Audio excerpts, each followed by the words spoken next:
Gérard, je vous ai demandé pour cette dernière partie de nous lire un extrait de votre livre et après de nous parler d'un objet auquel vous êtes particulièrement attaché. C'est à vous. Alors, je vais lire un passage au début du livre, lorsque Orden, ce poète, a reçu cet appel lui disant de foutre le camp, et effectivement, il a foutu le camp. Il est parti en laissant tout derrière lui. Il venait d'entrer dans un long hiver. Orden, débraillé, mal rasé, ne savait pas où il allait, mais il y allait, les mains enfoncées dans les poches de son caban, plombé d'une tristesse infuse. Il abandonnait son œuvre derrière lui, une trentaine de livres alignés sur une étagère. Orden aimait penser à son travail comme à une œuvre, parce que le mot avait d'abord donné œuvrier, puis ouvrier. Il ne songeait jamais à lui comme à un écrivain, mais comme à un ouvrier, à l'œuvre. En même temps, il se sentait libéré d'avoir tout laissé, de ne plus rien posséder, plus de valises à porter, plus d'histoires à raconter. Tout cela partirait bientôt en fumée, effacé, rayé des souvenirs. Tant mieux. Il ne restait de lui que l'image d'un drôle tout juste bon à donner le change, un menteur professionnel, un marchand de salade, comme l'avait fait imprimer sur une carte de visite un de ses amis. Que connaissait-il du monde? Pas grand-chose. Les murs de son studio, ses textes labourés comme des champs cultivés, sa rue jusqu'au carrefour, à peine plus loin. Poussé par la rage ou le désespoir, il entrait désormais dans l'inconnu, sans regret, pour l'humble bonheur de l'ordinaire. Orden sentait la ville en lui, lourde, comme est lourd l'enfant qu'une femme porte en son ventre. Avec le vieux cavan qu'il avait sur le dos, son corps pesait une tonne.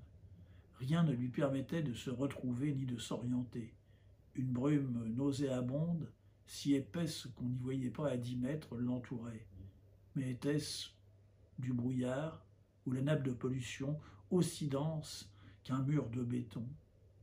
Il bruinait. Cela ne faisait qu'ajouter à son sentiment d'être le dernier des hommes sur la terre. Il entendit soudain un rire ou un sanglot, mais ne vit personne.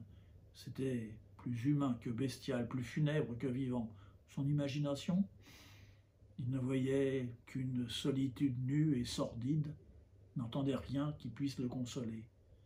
Il avançait au centre d'un théâtre d'ombre dont il ne décernait pas les contours. Il tendit l'oreille, mais non, rien. Du silence troublé par l'haleine du vent. Peut-être avait-il rêvé, peut-être n'avait-il rien entendu. Tout semblait flou devant lui. Les immeubles, les maisons, les magasins, le mobilier urbain, les voitures, tout. Merci. Alors cet objet? Alors cet objet, voilà, c'est une chose très particulière, c'est une noix du Mexique. Cette noix a été donnée par Antonin Artaud à Loulou Pastier, le frère de Paul Thévenin, qui est l'éditrice des œuvres complètes d'Antonin Artaud. Et Loulou Pastier m'a offert cette noix comme porte-bonheur, comme gris-gris. Eh bien, c'est toujours pour moi le porte-bonheur et le gris-gris.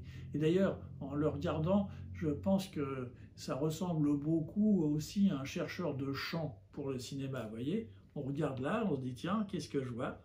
Eh bien, on voit le monde tel qu'il est et on écrit tel qu'il devrait être. Merci infiniment pour ce très beau moment.